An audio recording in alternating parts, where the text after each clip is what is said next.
This is Trigger Point, episode 25. My name is... Wait, give me a second. Is this 25? Well, I came back from a 3-week holiday in Hong Kong. So, I'm still trying to... Okay, I came back with jet lag, with daylight saving, and then with my sleeping hours... Being as it is. on holiday, as it is. Yeah. When I came back for the first entire week, I was like... Where am I? What am I doing here? That first day when I went back to work, people were like, "Oh, welcome back. How was your holiday?" I'm thinking, I can't remember what I did. Like, I don't even know what I'm doing here right now. I can't answer your question. Can you go away for a moment, please? Can you not talk to me for the next 4 hours minimum? For the rest of the week, actually, while I try to fix my internal clock back to normal working hours. So how was your holidays? It was relaxing because I didn't do anything. Like this is one of those holidays where, you have people who go on holiday and they decide, I want to tick off 4 things off my bucket list. I want to go to these places, I want to jump off a cliff, I want to skydive, I want to do all this stuff. My perfect holiday is like, just let me sleep. Just let me sleep to my heart's content until I can wake up whenever I want, which most likely would be like, 3 o'clock in the afternoon. Yeah, but taking into consideration I don't go to sleep until 4 a.m. or 5 a.m., it's not really that long. And it's just like, let me take my time. Going to one of the most hectic cities in the world and saying I want to take my time is kind of strange, but there's it works, I guess. It works. There is, yeah. So, but I also know it's a very expensive holiday for you. Yeah. I will let Serena explain how expensive it got. No. Just I met other like-minded pen people who operate on a different level than I do, and they were able to encourage me to spend more than I expected to on fountain pens, which I'm glad of every purchase, but probably I shouldn't have made them all in one go. Because I was actually very happy. I was really proud of my progress for the last year or so. I haven't really bought many pens or anything.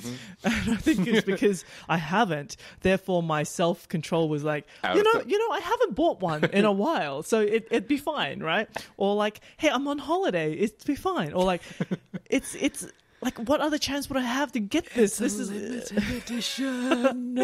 Limited. Just say the word limited in front, and yeah. I think that was part of the thing. Like, this price is really good. I can't get this anywhere else. It's still a lot more expensive than I normally spend on pens, but it's half price. I kind of want it, so I got it, and like, yeah. And it doesn't help that all of these new pen friends of yours, as you said, work on a whole different level. For them, spending a couple of $1,000s on fountain pens is perfectly normal. So when you think about it, and it's like, well, I'm only spending a couple of $100. It's fine. It's totally fine. I'm nowhere near their level yet. Yeah, except then I come back to Australia, I look at my budget, and But what budget? What budget? Well, no. Usually I have a budget when I go on holiday. But this time when I went back to Hong Kong, I'm like, you know what? I'm just relaxing. I'm not going anywhere. I'm staying in Hong Kong. I'm not going anywhere weird and fancy or anything. I'm not going to Japan. I'm not planning on doing any big spending spree. My list was like usually just like change like some new shirts for work or whatever. Like, it's just really standard stuff, right? I don't need a budget this time. And then I got screwed over because of that. Oh my God. I might as well have gone to Japan for the amount of money I spent. Probably more. So, yeah. So that was my last 3 weeks. It was fun. And I did some writing. I did the whole go to Starbucks with my computer and buy a drink and sit down and write in front of everyone, like as if I'm like this, aspiring artist. Aspiring writer that will publish the new Harry Potter. Yeah, no.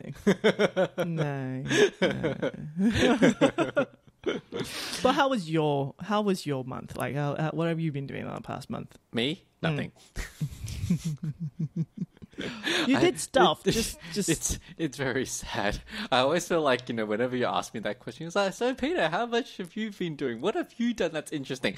I have been working. Have your life been Instagram worthy? Yes, absolutely not.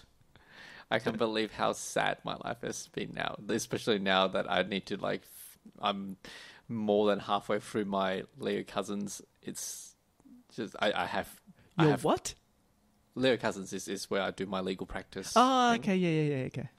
I feel like I have no social life. I basically have no life. It doesn't help that my work is also on shift. So You have no life. I just remember the iMessage conversation you had about going for drinks on Friday. Because last week felt like last Friday was like, finally I can actually find some time to actually go, because I've actually finished handing in 5 different pieces of work to go in. I'm like, I can actually go out. Yes, let's do this. Otherwise, yes, I've been very sad and not been doing much. In saying that, I did watch stuff. So I finished watching Steins Gate 0. So if people remember, Steins Gate was one of our topics a few months ago. I can't remember. Maybe a year. No. I can't remember. I don't. I'll have to check, but yeah. It's some while ago. We did Steins Gate. And I know that there was a sequel to it. Well, I don't know if sequel is the right word. It's kind of like a spin-off. No, it's not a spin-off. It's a sequel and a prequel. It's a sequel to the game, but prequel to the ending. Yes, thank you for confusing all of our listeners. Let's just say the game happens between one moment in one. Okay. No. Okay. How does it work in normal Steins Gate? Steins Gate 0 happens between the second last episode and the last episode. Yeah. Yeah. The whole season and the whole game happens in between those 2 episodes. Yep. And you basically have an extra story that gets told through that. And I must say, usually, because I finished playing the game first, and then I watched the anime. Usually, the anime is always not as great as game, because usually the game just explains things in more detail and just gives you more control over everything, really. Yep. I must say that the anime was a lot better than the game. This time, yeah. Simply because the game had a really odd way of telling the story. And so I could never actually really follow the storyline when I was playing the game. It never really made sense to me until I actually watched the anime, and I was like, oh, so that's how it was supposed to flow. Okay. So I needed the anime to kind of point out how it flows into so the ending. anime explained the game. Yeah. To you. So in saying that, would I recommend watching the anime? I'm not sure. Yeah, because I was waiting for I was waiting for Peter to give me his view before I started, and he can't tell me to start. So he's telling me not to go watch it. So I'm like, yeah. I can't say that it's worth watching. I want to say it is, but at the same time, it's not. If you have free time, go and watch it. Is that kind of thing? Yeah, if you liked Steins Gate and you have nothing better to do, you've got nothing better to do, then watch it. But don't expect it to have the same impact as Steins Gate did. So that's basically it. Yeah, it's not as good as Steins Gate. It definitely doesn't have the same impact. Because as you know, we know what the ending is, right? So it is a foregone conclusion that this is what's going to happen. Okay, but Steins Gate had a very long, boring moment. The show was really... For most of it, remember how when I watched it, most of it, I hated it. Yeah, and it wasn't until the end, it was like, oh, this is good, right? So what about Steins Gate 0? Is that the same? No, well, they still have that kind of boring start, that similar... mundane, everyday start, but it's a lot shorter this time. Yep. Because you know that this can't possibly be what the show is about. Yeah, it happens a lot more quicker. and they put a lot of things in. So to kind of pad out. I must say, though, it gives a reason why... Because you know how when we were talking about Steins Gate, how we felt Moeka was made a lab member at the end, and we were all like, why would you make her a lab member? Yep. They kind of explain why in this one. Because they gave her a very... she basically helps them in this particular timeline. Okay. And they explain in a very... I wouldn't say convincing, but it made sense why he does view her at the end of the day a valued member, even though in the first game she did all this crap to them, right? Okay. The second game kind of really gives her A redeeming factor. Yep. So I think that was good. I liked the idea of having Kurisu as a computer system. Okay. So basically, I'll just really quickly explain. So Kurisu obviously is dead in this timeline, right? Yep. But what happened was, like, before she died, she actually uploaded all her memories and all her memories into the system called Amadeus. Okay. So it's basically an AI, but has the memories of Kurisu. Yep. And obviously, she knows that she's an AI. Yep. But she then converses with Okabe as an AI, and they kind of have that interaction. They have a relationship still? No, Okay. they don't. But it's interesting to see some of the questions that's raised, you know. Is she still Kurisu? The fact that, you know... She has the memories. She has the memories of Kurisu.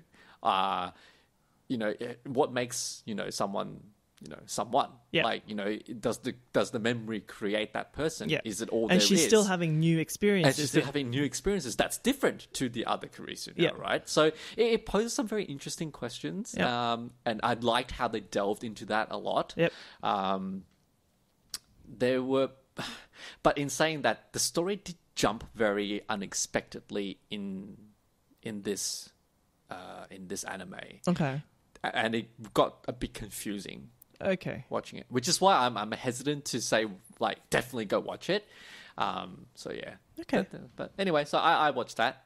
I watched another anime which was terrible, so don't watch it.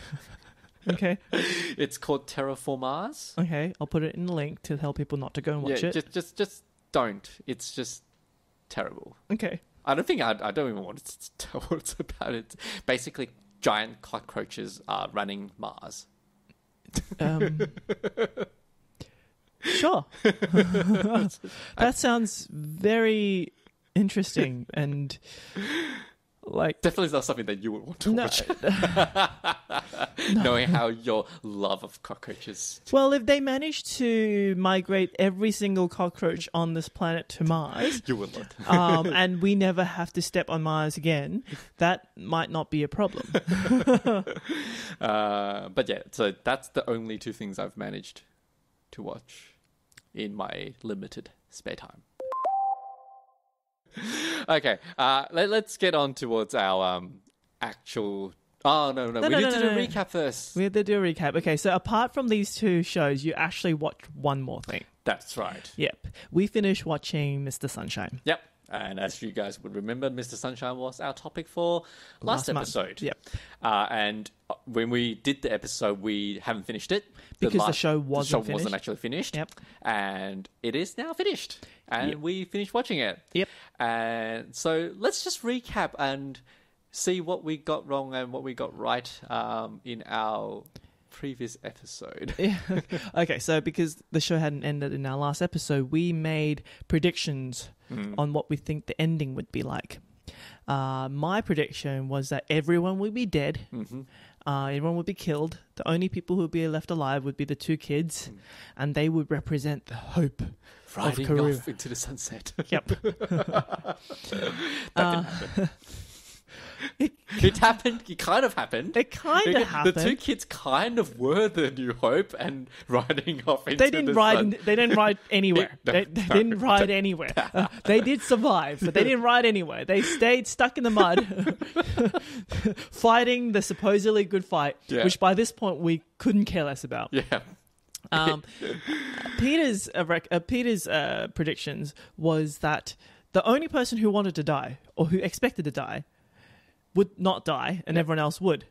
Which is kind of what happened, right? happened. The main female lead, she was the one who was expecting to burn brightly and die in flames. Yeah. She stayed. Yep. Pretty much, very much alive. And the three male lead and her servants and anyone else that we cared about, they died. And so one to me. yes, one to Peter. Now the problem here was one thing we didn't predict though was that by the time these people died, we couldn't care less about them. I know, right? It's not so much. I don't think it was that. Could we say it's bad writing? It's more like they organized events in a less than efficient manner. They did a time skip at the end where they say, 3 years has passed. And nothing good has happened. Everything has gone worse. And by this point, I'm so... Because the start of the show was kind of positive, even though you know that the country is getting taken over by Japanese people and all that stuff, that everything was still fairly positive and hopeful. Near the end of it, everything was just so down. Everyone just expected that, like you're gonna die, but you're gonna make your death worth something. That was essentially what the end was, right? Like, we're gonna die, but we're gonna take as many people down with us as possible. And I don't think I wanted to watch that. And I think that's why the last few episodes I watched, I was just like, I have no incentive to want to watch the next episode. Like before, I wanted to keep on watching. This one's just like, the next one's going to be more of the same. It's just going to be more depressing. And it was more depressing. It showed you how much more depressing it can get. It's like, let me show you how much more depressing it can be. It's like, wow, you really need to nail that point in. Thanks. Like, okay. And they're slowly killing one person after another, right? Like, you think that they leave some people alone. No, everyone dies. Everyone dies. Like, who was the first death? I think the first death was the hotel owner. I didn't expect that. I didn't expect her to die. Well, at least I didn't expect her to die that way. I thought she would die because of her dad. But no, her dad died earlier on, so I didn't expect her to die. Except she died very stupidly, I thought, because she was going to blow up her hotel. You'd think she'd give herself some more time to run away. Right. But she didn't. I mean... The idea originally was, her body has to be there. Otherwise, it'll look suspicious. But then she had a letter that she wrote to the king or the emperor claiming that she was the one who did it. She didn't have to die to do that. No. Right? She could say, yes, I did this and I have run away. Right? That could all have worked. But no, she said, okay, I'm going to die. Except they still take her body away. I know, right? Right? They still save her, supposedly. Even though then she dies straight afterwards. Straight afterwards. I mean, it seems kind of like a useless death in a way. Like it's like it not. Okay, it was already more useful. It was already more useful death than any other deaths. Yes. In saying that it was kind of pointless, at least her actions had done something quite significant. Yep, she did kill a lot of soldiers. Not that it seemed to have made any difference in the end. But she did. She killed a lot of soldiers. At least injured even more of them. Although now that I think about it, it didn't seem to have it seemed to make matters worse, didn't it? Because she injured so many people. The hospital kind of got overrun by soldiers, and normal people weren't getting healed. But I agreed. Like, her death was. It was kind of unexpected, but at least she died for doing something. Well, okay. She might have not done... She tried to do something, okay? And she died trying to do something. I think her death meant more story-wise than any of the other deaths later on. Like, it affected me more because this was the moment when she gets to confess to the Ronin. And he was devastated by her death. And, she was saying the whole thing about, don't come to my grave so quickly. Don't visit me. But don't visit me so soon. Or like, saying that I do like you, but I know you're in love with someone else, Yeah. right? And he was so devastated. And I thought, oh, he must be touched by this, right? And he looks so distraught. He must like her. He must like her a Yeah. little bit, right? Like, right? Yeah. And then he dies. Yep. And then when he's dying, all he's thinking of, the only thing he's thinking of is the main girl. And I'm like, really? Have you not grown any bit at all in this entire show? That lady just then, she confessed to you. She bought your house. She hung your, like, she did so much, like, how much For more you. does she have to do for her to even have a little bit of presence in your heart? And I think that's the thing, because it would have been fine if when the rodent died that he thought about the main girl first. Yep. But if at least it showed him thinking about her second, Yep. at least she's made an impact on him. Yeah. But in the show, he doesn't think of her at all. No. There's no... the show doesn't show him thinking about her at all when he dies. No. And Or even beforehand. Like, you know how she said, come and visit me at my grave, Yeah, right? yeah, yeah. He doesn't think about that. He's like, you know, oh yeah, I'm not going to go. He doesn't even think about, oh, if I die, I can't go and see her. Yeah. No, none of that. No. Like, so he's not thinking about her. From the moment she dies, Yeah. after that. it's just off. It's not- it's not on his radar anymore. Yeah. It's like, I'll just delete that. Yeah. You know, when he was counting the days, I was Yeah. like, what was he counting? Because I lost track of why he was counting the days. Because he was like, oh, if worst comes to worst, this is how many days it takes for the Japanese Yakuza to come and send more people. Yeah.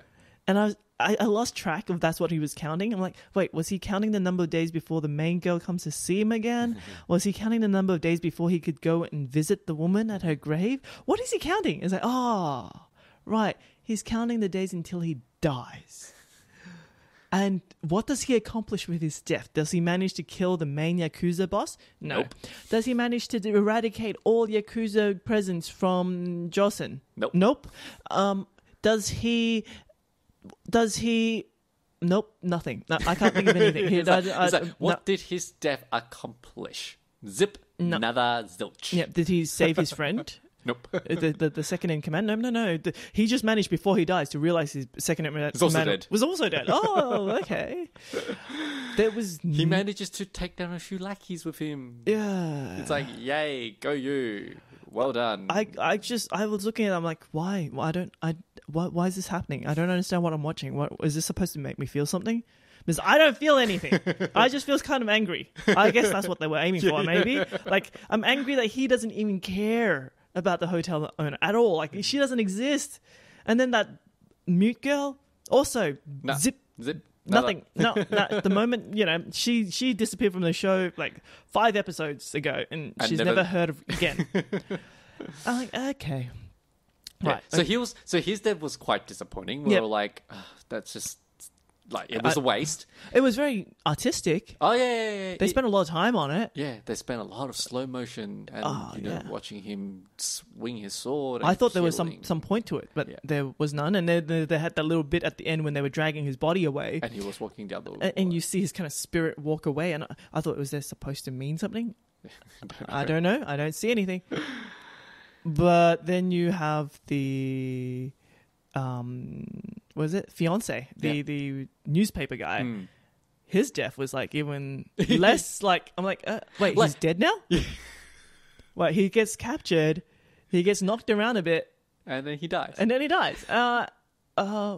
What? He's not exactly dead, right? No. He falls, and then he hits his head on the ground again. So, no, he's dead now. He's definitely dead now. Okay.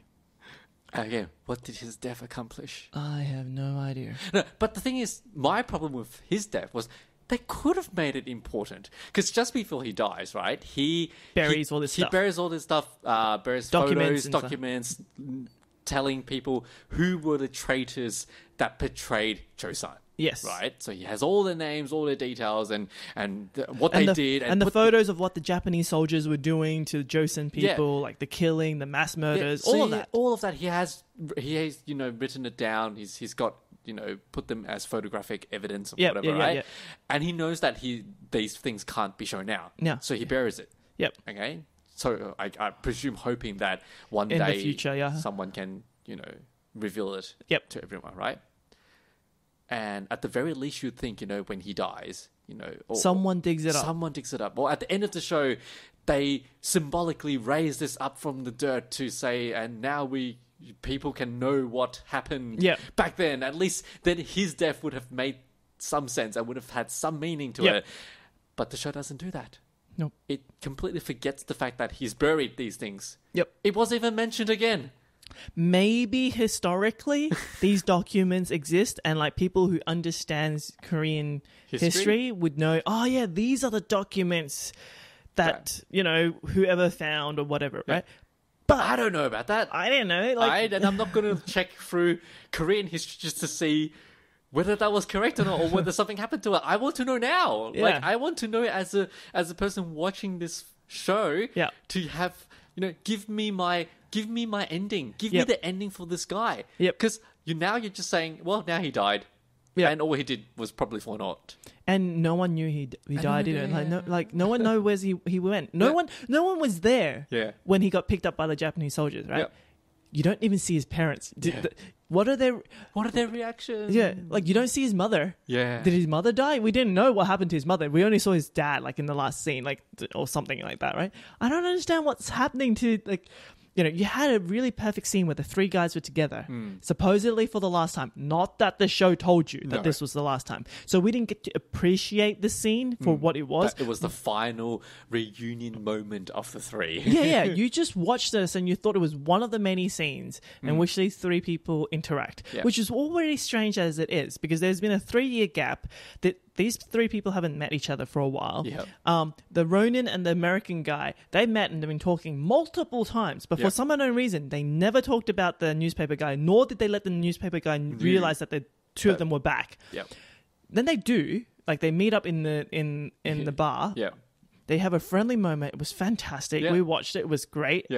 And he's like, oh, this is fun. Like in the midst of all these like terrible stuff that we're watching, like boring as it is, or whether it's sad or depressing. That piece of gem that we're like, yes, this is what we were wanting to watch. Where the three of them finally admit that they're friends with each other. It was great. Okay, and then you have that end part where they come out of the bar or whatever, and they have this reminiscent session where like the guy's talking about, oh, you have the one guy who have this hope, you have this other guy with this hope, and you have me who has this hope. Who knows what our future will hold, right? They say that, but they don't really let you know that this is the last time the three of them meet. And then so you don't appreciate that in that capacity. No. You don't savor how bittersweet it is, that moment. Like until now when we realize that, because someone dies straight afterwards, and we're like, oh, that's it. That's even at that point, I didn't actually think about it.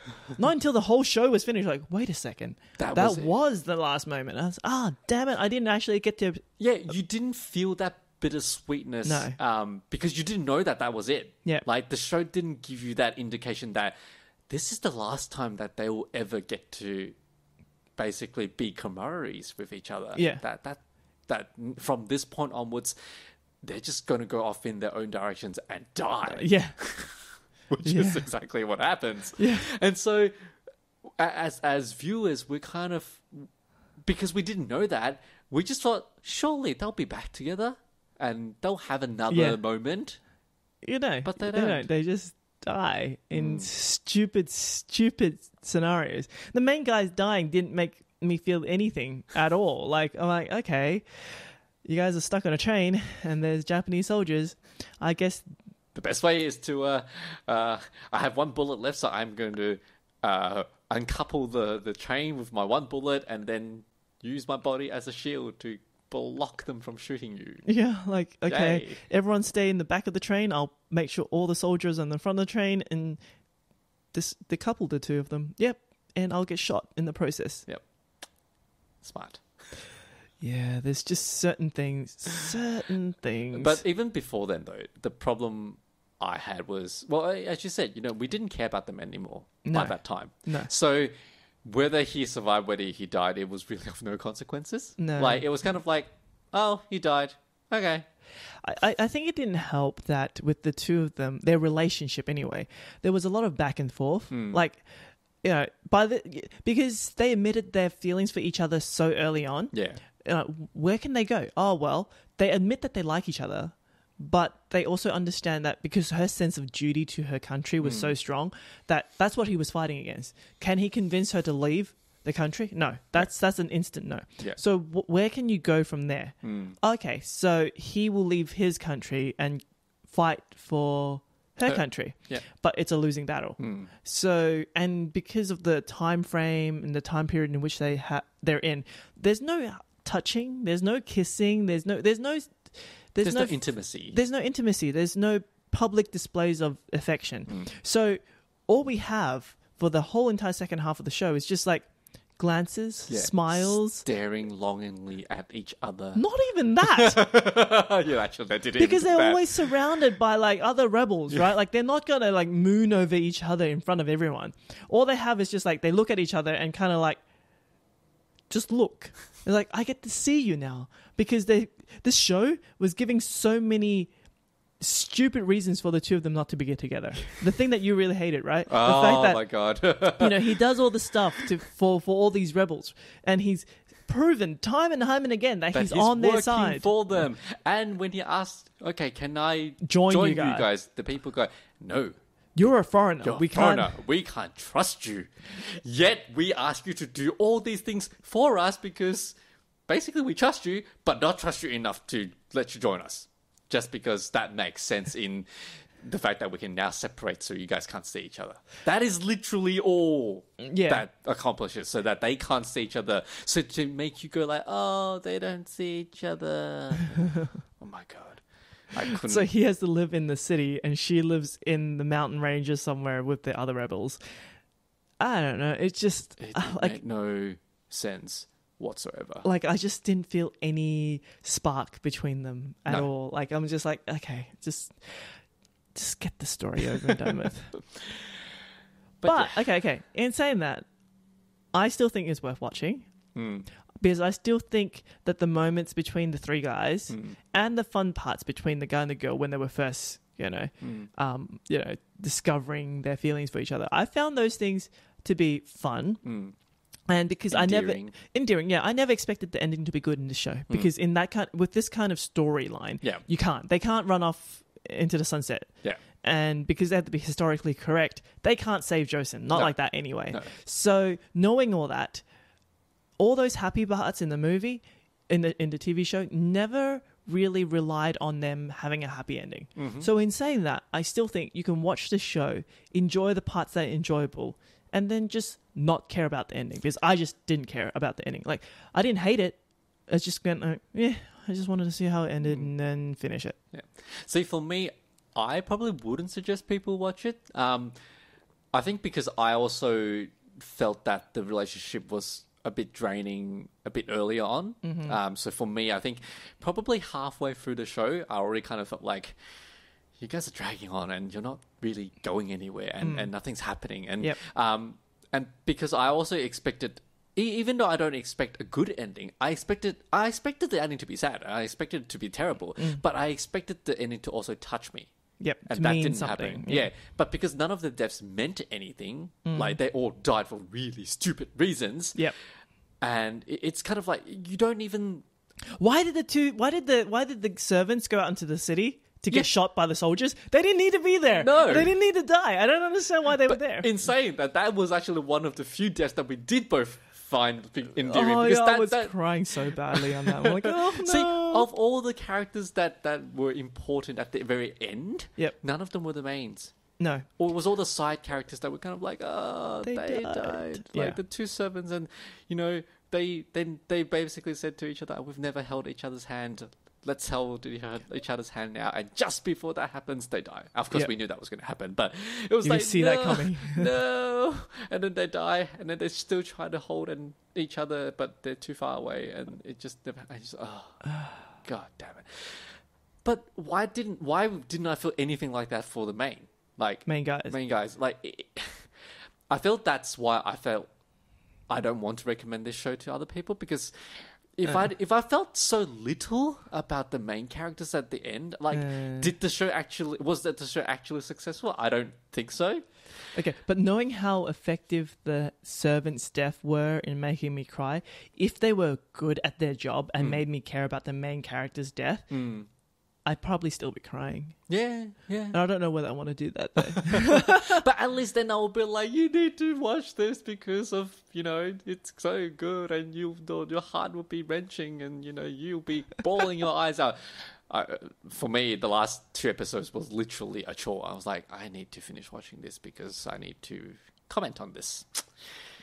And I literally thought, I was telling Serena before, I literally thought that after watching one of the episodes, I was like, did I miss the change of episode? Because this is a really long episode. Like, surely... You thought it was the next episode? It must be the next episode. And then I checked and it's like, nope, still got 20 minutes. That's why, no, I wouldn't recommend it. Well, to each their own. Yeah. No, look, I wouldn't say... If someone said they want to watch it, I'll be like, okay, I guess. But there are worse shows to be watching. Oh yeah, of course. I mean, it's not a terrible show. And as I say, cinematically, that was a really great enjoyed show. watching, at least for me, the first half. I really enjoyed it. Yep. And there were definitely really funny parts, and all the good things that we said about the show in the last episode still remains true. Yep. I think for me personally, the ruin just ruined it that much more for me. Yep. Okay. So, anyway, that's our final say on Mr. Sunshine. Yep. So hopefully you guys would maybe watch it. Okay. A quick aside, I just remembered. If you want to watch something that makes you cry, go watch I Want to Eat Your Pancreas. Oh yeah, you do say that. That's the strangest terrible title. Yeah, but apparently it's a good animated movie. Don't get put off by the silly title, the movie title. It's really not silly at all. It's about a girl who's diagnosed with a pancreatic cancer or something like that. Yeah, and the guy finds out, and they're opposite kind of personalities. They don't normally socialize with each other, but because he's the only person who knows her secret, they become friends. And this isn't of course it has a sad ending, but the show is still pretty fun to watch, and it was a nice show.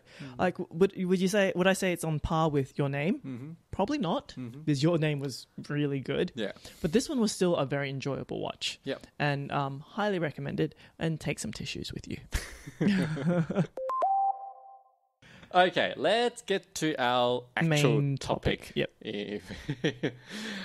So our main topic this week was the movie Crazy Rich Asians. Yes. And as we said last time, we chose this topic for a number of reasons. One of them being that we feel like as Asians we need to watch this movie.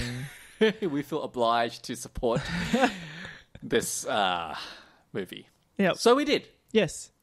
Now, surprisingly, Serena hated it.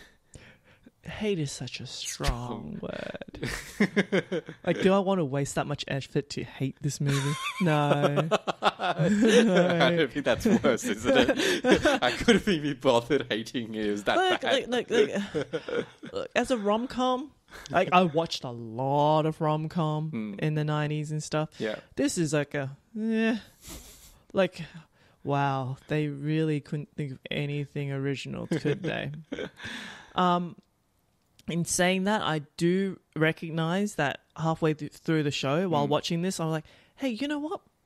These lines, these Hollywood lines, I recognize watching this and thinking that it's strange that it's coming out from an Asian actor's mouth. Like, I was looking at the actor and I'm looking at the actress and I'm thinking, I'm not used to you being the main characters. Yeah. I am used to you being side characters. And I recognize that was doing something to my brain. Because I know that as, I've watched a lot of Chinese rom-coms. Yeah. Okay, so there are main characters, female lead, male leads that are Asian. I'm watching this all the time. Yeah. I'm used to this. But because they're speaking in English and because this story is so Western. Cliche, yeah. Hollywood Western rom-com, and they're Asian characters. There was a moment where like, oh, okay, this is strange. And I realized that I have this kind of bias in my head. Like this does point to a bias in me. Did you, at some point, you kind of say, you don't sound like... Or, you don't sound Asian? No. As in like, it doesn't sound right coming from you? More like, this is really terrible. Like, this is so terrible. Yeah. But I'm like, not to the guy. The guy's cute. But I was looking at the girl. I'm like, in an Asian world, you're not pretty enough to be the main female lead.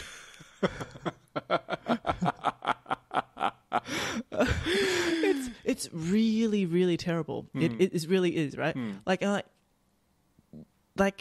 when I watch Hong Kong TV, like Chinese movies and stuff, I expect there's a certain like look. Yeah, like you're not that kind of look, and you're probably a Hollywood version of what Asian female looks like. Maybe I don't understand what's happening here. There's was some strange things happening when I'm watching this movie, where my mind is just trying to process what I'm seeing. Yeah.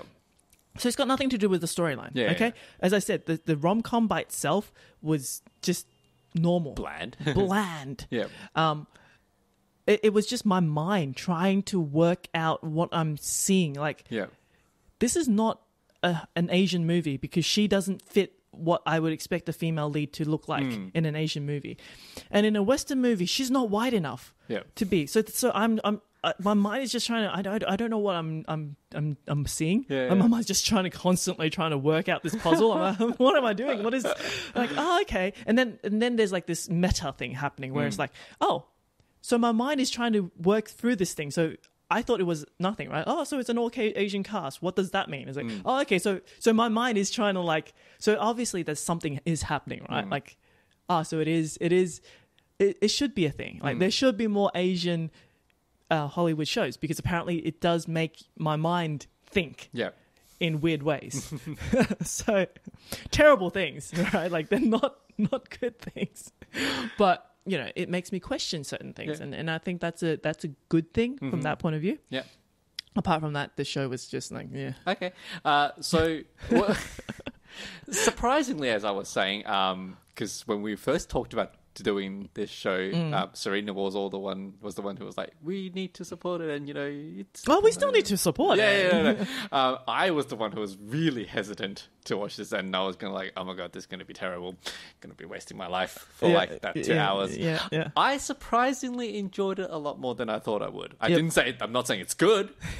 Just saying, putting it there, I'm not saying it's good. But I did enjoy it a lot more than I thought I would. Right, because you had terrible, terrible expectations. Maybe. I really had like no expectations going, so maybe that's why I was like, it's not that bad, whereas I was expecting it to be a good rom-com. It was not a good rom-com. It was not a good rom-com. Mainly also because I don't watch a lot of rom-coms, so I don't know. I can't even remember the last rom-com I would have watched. Okay, so I don't watch a lot of rom-coms. Yeah, so I probably don't have expectation of what a good rom-com these days look like. Okay. All right. So things I did like about it. Yep. I did like how it also portrayed bilingualism and multilingualism, not as accurately as how Mrs. Sunshine did, but it was there, and it wasn't. It was a bit forced, but it's there. Okay. And I liked at least it tries to acknowledge that there is that multilingualism in that society, which it does, right? Yep. You seem to don't agree with that quite. I'm just trying to remember when they weren't speaking English, except for that time when she tried to speak Mandarin to the grandma and turned out it wasn't the grandma. When she starts speaking Mandarin, it just sounded really weird to me. Well, because she's supposed to be, right? Okay, yeah. I actually thought that was fine. It was when the guy was trying to speak Mandarin, I was like, oh my god, you are terrible, because you definitely, like, you are supposedly, fluent in it, but you sound so, like, ABC, like, terrible. Yep. Terrible. But no, I love the side characters. They do speak in their own languages quite a bit more. Okay. Yep. Okay. You probably didn't pay attention to No, that very much. no. I deliberately looked out for that. Yep, okay. It wasn't very prominent, but it was there. Okay. And they actually did at least acknowledge it, I think. Yep. So that was I did enjoy that. Oh, I think the best friend's family did a lot of that. Yeah. And speaking of the best friend, Yep. loved her. Oh yeah. No. That's that part. I do really like her. I liked both side characters. So Paige, the is it Paige? I can't remember. That's why I wrote here, so I presume that. I wrote my notes straight after, so I presume it's correct. Yeah. Her character was brilliant. Really over the top, but really fun. Yes. Really fun to watch. And she has some she has physical humor as well when she's like stomping up those stairs and then taking a selfie. That quirkiness is really effective. Yep. I really enjoyed Astrid as well, the cousin. Yep. I think her character had a lot of development throughout the show. Like, much more development than anyone else. Yep. Okay. So for me, she was the one that actually developed in the show. Everyone was just kind of bland the whole way through. Mm-hmm. I did love Yuan Zikeng, the mother. Yep. It's funny because obviously I, as a Hong Kong kid, I've watched her in her old films, right? Yep. And it's interesting to see that she was never viewed as a good actress. No. She's never been viewed as a good actress. No. I don't think in any Asian movie she's ever considered like a main lead of anything. Yeah. But surprisingly, I think that these days she's a much better actor than I give her credit for. Especially when, like, there's just certain things when she just says with like such dagger in her voice. I'm like, oh, that's good. So I really. I think I really liked the line that she was like on the stairwell when she was like, it took me forever like to be accepted. But I know you will never be. Yeah, like, you don't have to worry. You will never be accepted. I'm like, ouch. I mean, like if that was what the show was about, that would be cool. But there was so little of it. I know, right? So much of it was also much shallow, like other things. Yeah. I mean, I understand that the book is called Crazy Rich Asian, and the book was supposed to be talking about how these people live in a completely different lifestyle, the amount of extravagance they have and stuff. And in this show, I think that was one of the problems, right? They didn't show it in a realistic way. No. For me, it just felt like, okay, this is all just BS, right? Like this is just Hollywood. Like Hollywood over the top. This is not how real people live, right? And I don't know, because I never read the book, whether this was what the book was describing. Yeah. Right? If you're going to make me think that, oh, wow, this is how people live, you're going to make it a little bit more realistic. What I'm looking at is like, this is not how people live. Like, I don't even try. I'm like, I don't even know what you're trying to do. So when I'm watching all these scenes, both the hen's night and the buck's night, I'm just like, okay, now you're wasting my time. I'd rather watch more of the mother and the reactions, their relationship, their tension, or or Astrid and her husband and their tension, because when she realizes that he has like an affair, like those are the things we were like, show me more of that. That problem that comes with class system, because that's the whole point, right? That they're not accepted. Both Astrid's husband and the main female lead, they're not accepted because they're not from that status, right? Yes, they're not from that world. Yeah, and they're looked down upon. And there's always that tension that bridges. Give me more of that, because that makes me invested, right? Yeah. But there's so little of it in the show. We're just kind of like, Because, like, you see a lot of those, Cinderella story, right? Like the poor girl who marries into the rich male family. Oh, okay, we see that a lot. Yeah. You don't see a lot where it's like, oh, the guy has no money and he marries into a rich girl's family. What happens there? So I found it interesting, right? You have Astrid going to buy all this stuff. She comes home and she hides all the stuff, right? Yeah. And the husband's like, oh, I know what happened. I know what you're doing. Yeah. But I think even when he says that, he doesn't realize the full extent of how much money she spends on some of the stuff that she buys. And I thought that would have been an interesting storyline to follow. But then they kind of ruined it by saying, oh, he had an affair.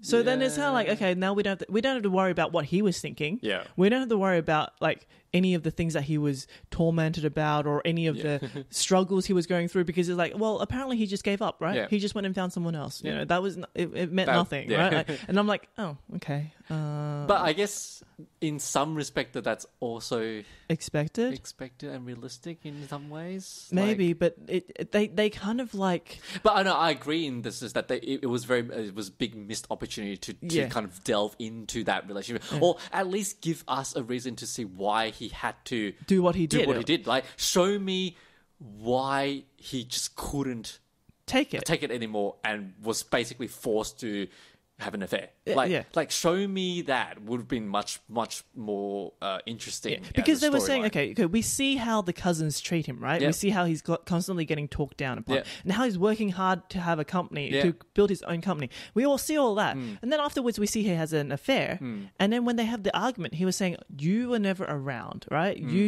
He accuses the wife of not caring about their relationship enough, that she only cares about how it looks to other people." Yeah. We've never seen seen that. that. Yeah, we don't exactly. see that. Like, there's Like, so from little what- scenes from them. Yeah, and from what we can see, Yeah. she's been trying her best to help him Yeah. and trying to maintain and trying not to make him feel Bad. And so we don't see his justification No. at all. In saying that, I did really like when she was talking to her husband in the car. Oh, no, not in the car. It was afterwards when they actually decide that they're going to split. Yeah. And she basically said it's... when she says it's not her job to make him feel like a man. Yeah. It's like, oh, Oh, yeah, that was... ow! But I was like, ouch, that hurt. But God, that was a good line. Yeah, that was a really good I know, line, right? yeah. I was like, and so when I watched that, I was like, I need to remember this line. I love that line. But it's so true though. Like, Yep. you know, it isn't her job No. to make him feel like a man, Yeah. and especially in her circumstances. You know, Yeah. why does she has to be the only one that? work so hard Work for so this hard for relationship. this relationship, And right. that's the thing, right? In the whole show, you But- have but her we- so timid. But we don't see him. He may be doing the same thing. He may be Yeah. working really hard. But again, we don't see it. We don't and so see it, yeah. As you say, it's like I need more. They from could have them. been so well. I mean, I guess if we read the book, Hmm. we could have understood more what's going on. Yeah. Because the book does talk about a lot of these things, right? Like a lot more of the relationship. Yeah. And I think by not reading the book, we don't get a lot of this. Yeah. But I think we could take her line too. It's not our job Yeah. to have read the book and then come to watch the movie. Yeah. We're watching this movie because we want, like, are you going to tell us don't watch this movie unless you read the book? Yeah, exactly. Because that's That's not not the how point. that's not how this works, right? And if by watching the movie, this is all we're getting, well, Yeah. this is all we're getting, Yeah. and I'm not getting enough of their relationship. Instead, all I'm remembering is that fish on their bed, Oh, right. and the hooker getting shot out like from a cannon in the Bucks party. I'm like, okay, no, So I think for me, because I did really enjoy her side character story, I was actually a lot more focused on this. So whenever her scene comes up, I'll be like, oh, let's focus more on that. And I was being, and I kind of forgot about the main storyline because of that.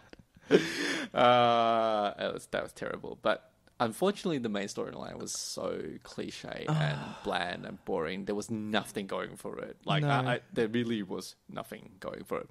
Just a few more things I want to say. I like the opening montage. That whole networking thing about how information just How they travels, how she snapshots, him with the girl, yeah. and then before he even calls his mom's like, "Are you bringing this girl over?" And he was like, "How did you know?" they were still having dinner. I like that montage. I would love to have seen that played a bit more in the show, because it is something that's quite relevant nowadays. How information is traveling like that. Okay. In the book, I did read that part. Oh, okay. Okay. Right. That's not how it went. Like, sure, yes, that's people do talk about, like, they called each other and they were chatting, but they didn't talk about it as being happening on that night before they left the restaurant. It was like something that happened so that before they even arrived in Singapore, everyone knew he was bringing a girl over. Okay. Yeah. Now, the movie made it funny by saying, in this day and age, Twitter, Instagram, messaging, WhatsApp, all that stuff, this happens instantly, right? Yeah. And the mother finds out about it, mother calls him while he's still having dinner. Yeah. That was the funny thing that happens. But that's not what happened in the book. Okay. So but I'm just saying, like, yeah. as a visual and Yeah. as a current day thing, I Yes. think that was very well executed. Yep. I would also have liked to see that played a bit more. For example, when Pei goes to the wedding or goes to the party, the flower flower party, and takes all these selfies. Yeah. Because she's not as popular, right? She's not as rich. Yeah. She's a new rich Yeah, person. it'll be interesting to see her trying to do the same thing, but then there's like no response from like the network. Like, I think that would have been a good juxtaposition. Not that that Oh could no, be. I think she would have her own network though. That's the thing, right? Probably, but like, it'll be interesting to see how the difference between the two Yeah, type yeah, of yeah. those networks and this this network, network, right? Yeah. Finally, I did enjoy the humor. I did enjoy a lot of the humor, especially when some of them do require knowledge of Asian culture to appreciate that humor. Like. Oh, it's been a while now. Oh, I can't okay, remember. okay. But there were a lot of things that they were saying that only made sense if you understood Chinese. Like, there were certain things that they were actually like, and this is the time when the whole multicultural thing, Yep. those put words in that I knew what it meant, and it was hilarious because of that. And I think I missed a lot of that. oh, really? Yeah, I Okay. think I missed because I was thinking with the humor. I was thinking about how they walk into Peg's house and it's all gold. And the mother is saying, "Oh yeah, I got my inspiration from whatever, right?" And then Peg's like, "And Donald Trump's bathroom," right? Because everything was Yeah. gold. And I'm like, "Oh, that's a very American joke, Yeah. right?" Because Okay. Yeah. you know, how famous is Donald Trump's gold bathroom outside of America? How many people do really know? I don't know, but Yeah. it feels like it was a very Hollywood joke to me. Yeah. Okay. So that was like when you were saying, "Oh, there's a lot of Asian jokes." I'm thinking, "Oh, there was a lot of Hollywood jokes." Like, okay. it was interesting. Probably because I am not as. I don't know. My Chinese isn't as good as yours, Yeah. so a lot of these things might have just slipped right past me, Yeah, and I had yeah. no idea what was going on. Because I found that there was quite a lot of like Asian jokes and even stuff that I couldn't understand, but Okay. I knew what it was supposed to have meant. Okay. Because, for example, when they were speaking in Malay, and I can't speak Malay, right? Yeah. But I know in the context what it was kind of supposed to be. Yep. Or like when they do mistakes in the language, I'll be like, that's funny. Like, I don't know. So Okay. I enjoyed a lot of the humor, and I can understand, and I can appreciate it from a I guess an Asian point of view. But I would say that it kind of would just go completely flyby if you didn't Yeah. have that information, or if you just didn't understand that particular culture. Yeah. Okay, things I didn't like about it. There's a lot. There's a lot of things I didn't like about it.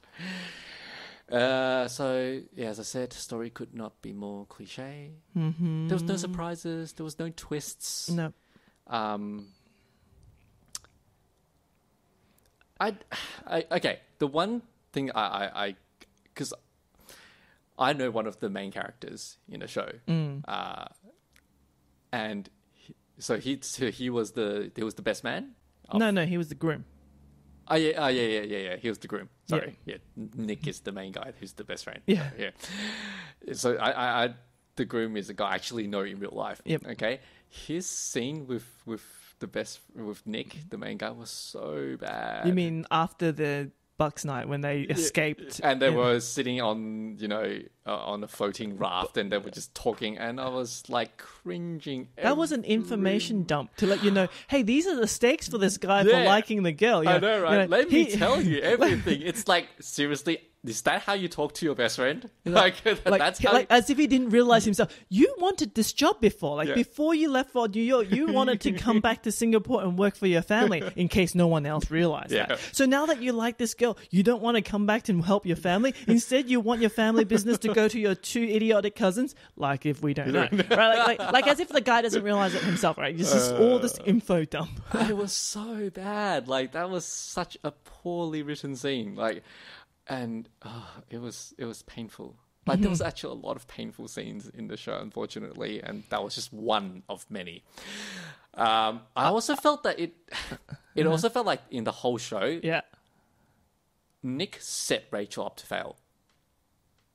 because he never told her about the family. Yeah. He didn't expect. And he knows what his family is like. It's not like it's a complete surprise to me. I'd never realized my mom was so, traditional and like, and that my whole family would be so against someone like your background. He knows. He explained like, oh yeah, my mother thought it would be best if I lived with my grandmother because my grandmother never accepted her. Yeah. Like he knows the family history. Exactly. And yet he doesn't tell his girlfriend anything to mentally prepare her until they're on the plane. And even only because she asked him. And only because she asked, and even then he kind of go like, oh, they're not too bad once you get to know them. Hello. It's like, what type of world are you living in? Are you that dense? Well, not to mention, it's like, even if you didn't think that was the case, the fact that your mother said, I want you to, you're bringing a girl over, you're like, our house is getting renovated. I don't want any strangers in the house. And you're like, oh, well, then I'll live in a hotel. It's like, you put your mother, you told your mother, okay, I'm bringing a girl over and I'm not staying home. Yep. I'm going to live with my girlfriend. I'm not going to come home, but you're going to love my girlfriend anyway. Yeah. Really? It's like... You reckon that's how that's going to work? Like, it's like... You're not preparing either women for the anything. other person at all. I know, right? But that's just, in my mind, that was just really badly written though. Like, because seriously... That's just not how a normal person would think. No. Like, even for a crazy rich Asian, that's not how you would think. You would realize something's wrong. It's Especially when you're a crazy rich Asian. I want you to come and visit my family, but I'm not going to tell you anything about them. You'll be fine. Like, your whole family wears like really rich clothes and shit like that. Like they look at brands, and you're not going to tell your girlfriend that this stuff is important and she needs to like get her wardrobe in like if her friend didn't tell her that she looks like a lucky envelope. I know, right? That was funny. I thought red was lucky color. Like, if you were an envelope. Like, it's something like that. That's what I meant by, okay. So you got that one right. But I thought, I don't know, that didn't seem like that Asian. But yeah, okay. Right, like if her friend never told her, right, she'll go into the party wearing like garish red. Yeah. Right? Everyone will be like, oh my God.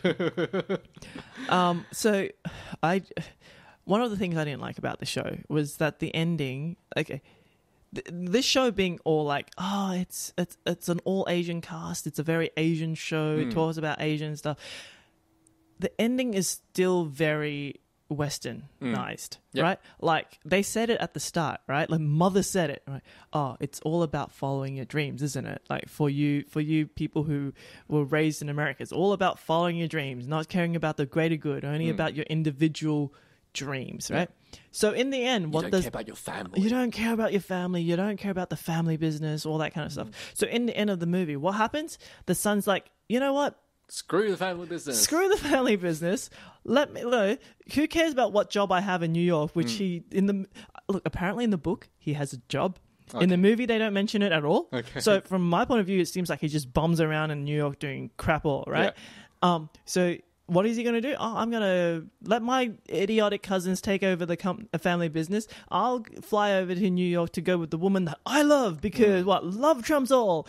And from a very Western ideal, from what from all the rom-coms I watched as a kid, I'd be like, oh, that's so romantic. He's giving it up all for love. And I can't help being an adult now. I'll be thinking if I was working at his company and it was being run by a competent, like his father, who we don't see throughout the whole movie because he's so busy working, right? Hard-working Asian, who's trying to make this company, flourish and good, right? I'm working for this company. I'm like, that's great. That the people who own this company make sure everything is running and this is a tightly run ship. And then to find out after if my current boss dies, what happens? It gets left to two incompetent managers. Why? Oh, because, just to let you know, like this company that you work for, there's all these years that you spent, helping and tolling that your whole entire family depends on. Yeah. This company that you work on, that your livelihood depends on, is going to be run to the ground by two idiots because one guy thinks love trumps all. Thank you very much, Hollywood. Thank you very much. Love trumps all. How much more Western could it be? Like, so when I watched this, I'm like, okay, yes, I see how Asian this movie is. Along that note, Yes. my problem was like, it never actually felt like Nick was going to lose anything, though. Yep. Especially because, as you just said, what were the other options? His two idiotic cousins. Yep. Those were, and they were so blatantly portrayed as Idiots. and incompetent to the nth degree. Yep. That no right-minded person would give the company to them. No. So even with Nick Running off to New York and having this unacceptable girlfriend, Yep. he's still the best option that they have. Yep. So he's not going to lose anything. I can't see the grandma going, just because of this girl, it's so unacceptable. All the family fortune is go to your two other cousins. Yep. Really? Yeah. You already said that the family business is important. This is the whole point of your story. You will try your best to make sure that the family business continues to flourish. Yeah. And if you had these three people to choose from, would you have given them to those two idiots? No, you would not. You would Yep. still give it to him. Yes. So he has There's no stakes. there's no stakes. Or at least from our point of view, there's no stakes. Yeah. And in this day and age, is it really that hard to run a company from New York? Yeah, exactly. Not really. He could still run it. His as you said, his dad does it. Yeah. His dad's running off. We never see him in the whole show. Yeah. He seems to be running the company fine. Yeah. So what the hell? Yeah. Like because there was no stake in the show for me. Yep. You didn't care. Yeah. I didn't care that he was proposing his love and I'm going to run off with you. Well, yeah. And you still get the company. So Yeah. what are you really giving up? Oh, you're not going to be as well liked by your grandma now. Boo-hoo. and the whole thing, like at the start of the show, you know how she was supposed to be like a professor of everything, right? Like of game theory. Yeah. And so at the end, she was supposed to use game theory to win in the end. That was also very weak to me because I'm looking at this mahjong game that they're playing, and I'm like, I don't think that move makes sense. Like, what is the mother trying to build there? Because I don't think that is actually a winning hand. That's just not. No, don't. Oh, God damn it! If you're going to use that as a thing, make it more. It also doesn't help that mahjong is never a two-person game. No. Like, just because those other two people can't understand what they're talking about doesn't mean that they're not playing. They're not playing.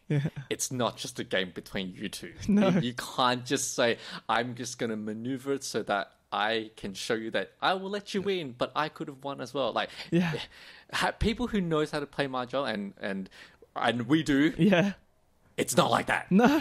at all. No. It doesn't happen like that. No. So, I mean, with this movie, you're like, it's an all-Asian cast, but I still think this movie is very stereotypical, right? Oh, of course. Let's use mahjong, Yeah. right? But have no idea how this works, Yeah. right? How to make it realistic? Don't care. Yeah. And we're going to make all these people like, over the top, but how we do it, we'll make everyone idiotic, right? Like that whole, I want a movie star and the guy who I don't understand. And like the only representation of Hong Kong people, by the way, remember how they had like one cousin who's from Hong Kong? I'm like, wow, he's really douchey. He's like really douchey. I don't know how I feel about that.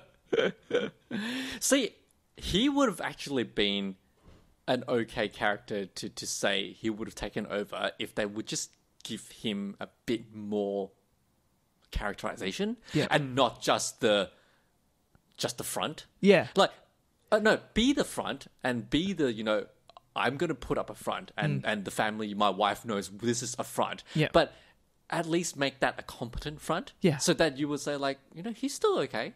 Yeah. Not like... They're so incompetent. Yeah, Everyone is so incompetent. And even I liked the groom in the show. Well, partly because I know the guy. Yeah.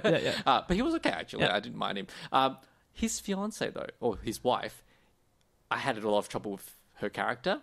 I didn't know what kind of person she was. Exactly. She seems to change. She changes, right? She is totally the she's there for convenience. The first scene, she's like so down to earth. Yep. And then the wedding, it's like completely. What's with this? What's with this rice patty thing? Yeah, and like water running down the aisle. It's like, what the hell?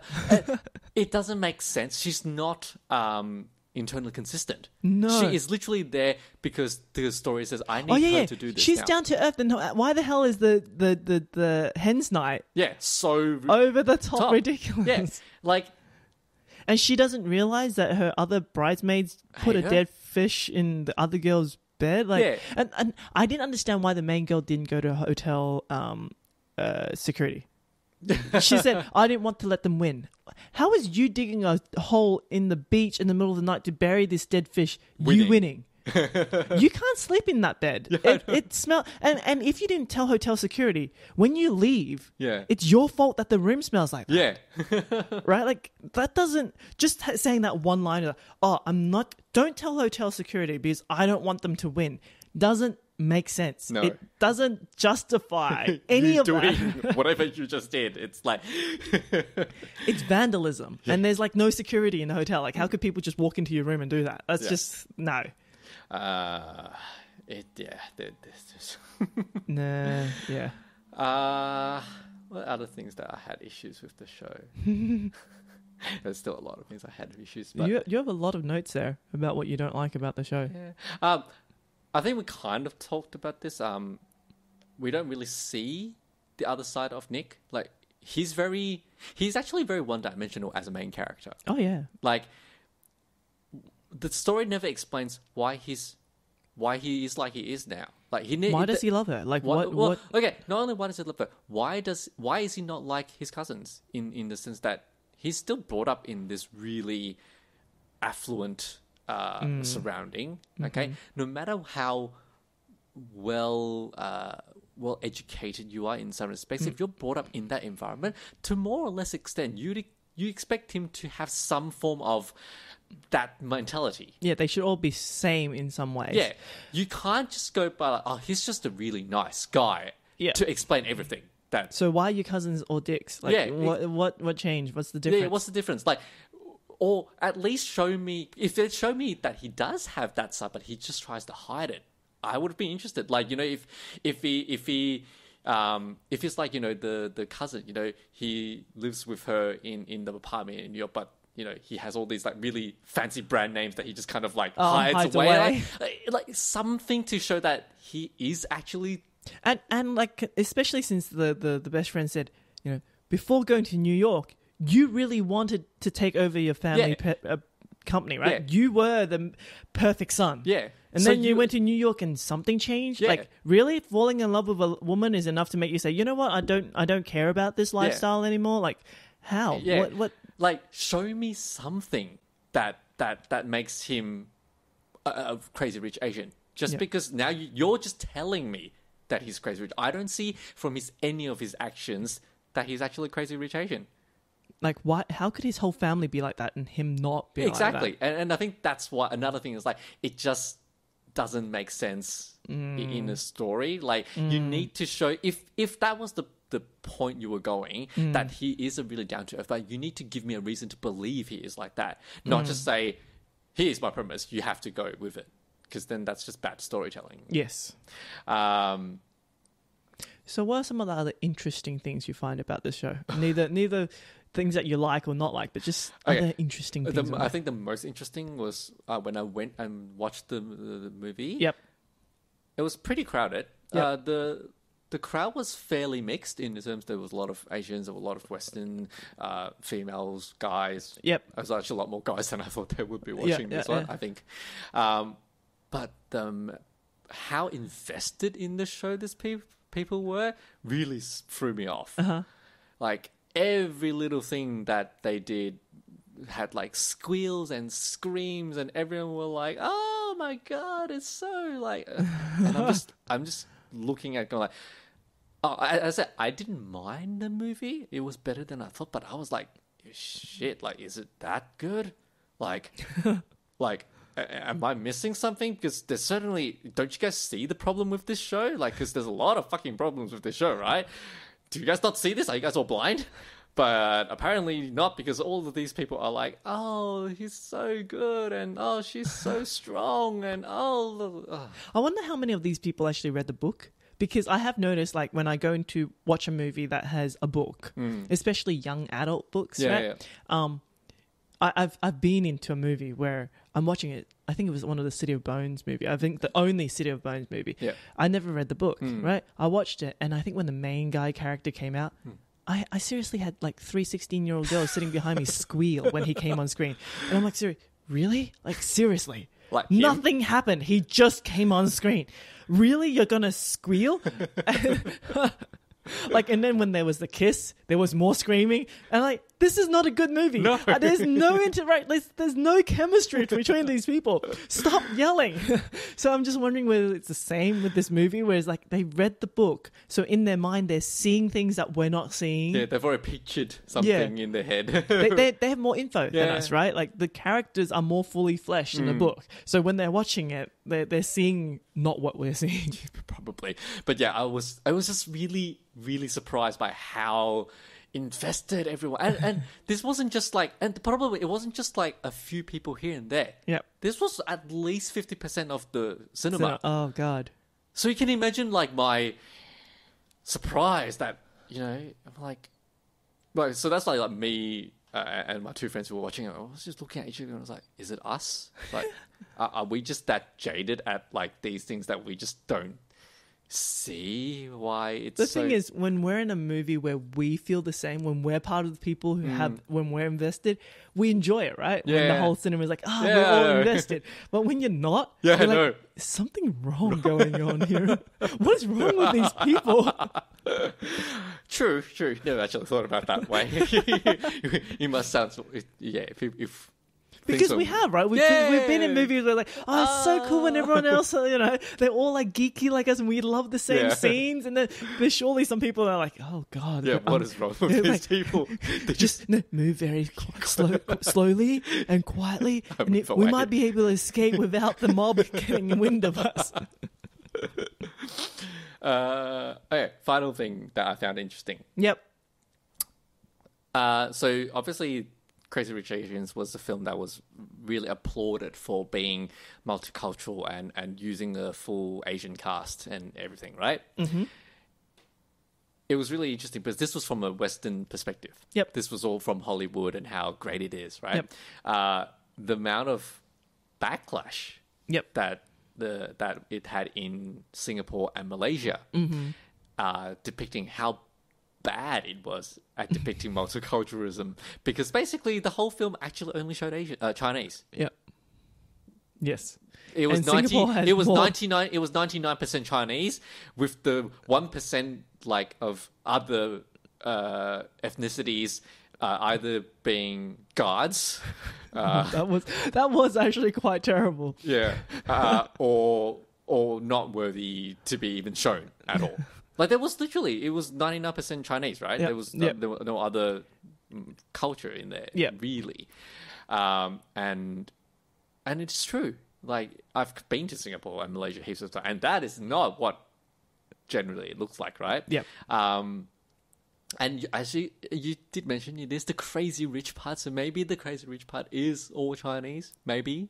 But at least it doesn't show true multiculturalism, even though it is what Hollywood deems to be multicultural. It's interesting to see that it is really hard to please, or it's really hard to show multiculturalism reflected truthfully. Yes.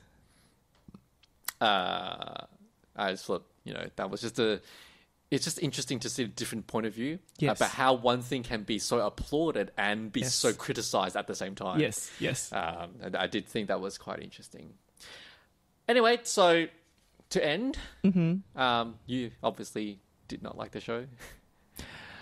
I would recommend people to watch it just because I thought, it wasn't... Don't go expecting anything great. It's just your everyday rom-com with an Asian cast. But it is pretty funny. It's not your everyday rom-com. It's subpar rom-com. I recommend people to go and watch only just to see what their mind will do to them, like as a meta exercise. Don't going in watching this thinking this would be a great rom-com. It's not an enjoyable movie. It's so.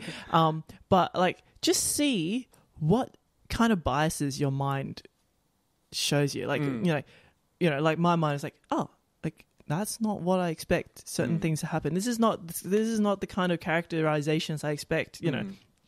See what your mind throws at you, right? Learn more about yourself by watching something like this. Yeah. Right? That would be the only reason to watch the movie from my point of view. Harsh. I remember there was an interview, you know, Chan Ho, like a Hong Kong actor. Yeah. He was interviewed about this movie. Like, oh, what do you think of this movie? He's like, oh, I loved it. Like, he's a male actor, right? Yeah. He's like, oh, I loved it. I wish there was a series, right? Like a second movie. Yeah. I'm thinking, no, please not. Like, I think there is now because as you say, it's a series of books. We know that is a series of books, and of course, now that the first one was quite successful. Okay, don't go watch this movie. Don't tell him this is a good idea. I don't know. I mean, like, have more Asian cast. Great. Yeah. This franchise should die. Because the messages that this movie gives you is not good. No, it is. That's true. Right? Having a full Asian cast in a movie is fantastic. But apart from that, this movie has all sorts of terrible messages. That is true. That is true. Right? I don't agree with a lot of the messages it sends. Yeah. Like, even the best friend's reactions to the Indian guards. Oh, there's two of them now. Like, as if they were being mobbed by... Like, I'm like, oh, this is actually quite racist. I know, right? That's very, very racist. And I'm like, oh, this is not not good. Yeah, that's terrible. That was really, really bad, actually. Now that you mention it, it's really bad. But in saying that, look, I enjoyed it more than I thought it would. Yep. Hold very low expectations. Very low expectations when you go watch it. Yep. And then you will find it more enjoyable than you think you would. Okay, that's enough of us talking. So what are we going to do next, Serena? It took us quite a while to choose this movie. This TV series on Netflix. Netflix should actually sponsor us. Or just because we're lazy and we can't be stopped finding anything else to watch. Okay, we are going to be watching a TV show called Orange Marmalade. Word of warning, neither of us has watched this. We have no idea what it is about. Not no expectation. We have very low expectations because when we're going through all the things that we... Okay, Peter's busy. There are certain things we can't watch if it goes over a certain time period or length or whatever. Yeah. There's a TV show he's watching right now that he thinks would be interesting, but there's 70-something episodes. So we're not going to do that anytime soon. No way could we finish it by next month. Books, again, not something Peter has time for. Movies, nothing really out right now that we want to talk about. Unless you want to go watch Venom. No, got bad reviews. Not only that, as I said, I don't really watch. You don't. Films, right? So again, that's nothing. Not for me. I mean, come on, we have a Marvel studio, like a Marvel stadium now. We should be all, Marvel and comics and crap. Yeah. So no movies that we kind of wanted to do. Yep. So we're like, okay, what can we watch? So we were basically just going on Netflix and how about this? Nah. How about this? Nah. And then Serena clicks on this one.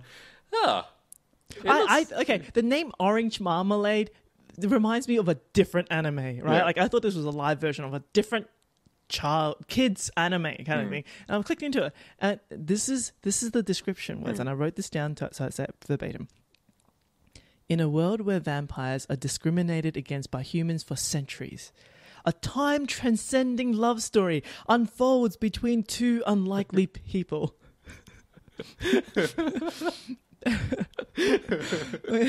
It's a Korean TV show. There's 12 episodes.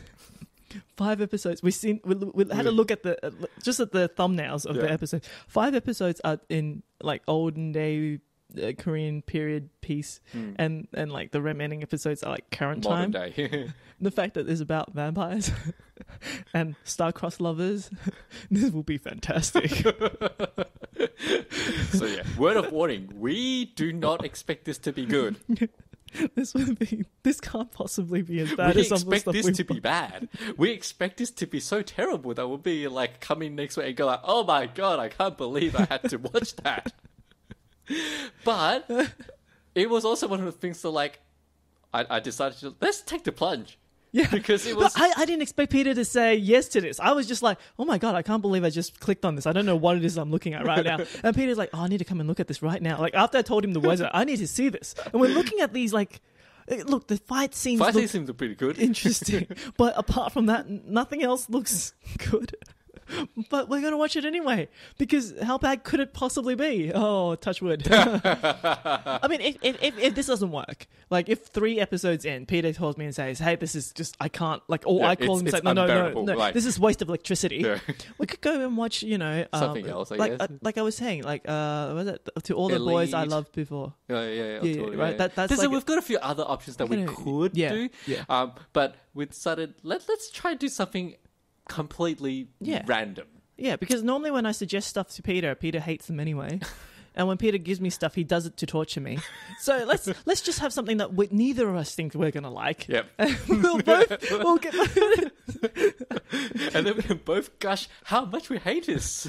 Who knows? Like we have so low expectations. Maybe we'll end up loving it. Yeah, I mean, we'll be like, oh wow, like this was maybe this will be like the Vampire Diaries first season, but only in first Korean. season. Only first season. Though. Vampire Diaries was. I haven't watched it. I just know that apparently first season was good. The books were so good. Anyway, so that's what we're doing next week. Oh, not next week. You want to do it next week? No. That's what we're going to do next month. You could watch 12 episodes in a week. I wish I could. I wish I had time. Anyway, okay. So you can find us on our website at www.triggerpoint.com/21. 25. Oh, 25. Yes. It's written right there. Sorry. You can Twitter us. You can find us on Twitter. You can tweet us. You tweet us. That's what they say, right? Yeah. You can tweet us at TriggerPointFM, or you can email us at triggerpointfm@gmail.com. Yep. Yay, see, I do this as well. Mm-hmm. Woohoo. And until then, see everyone next time. Bye. Bye.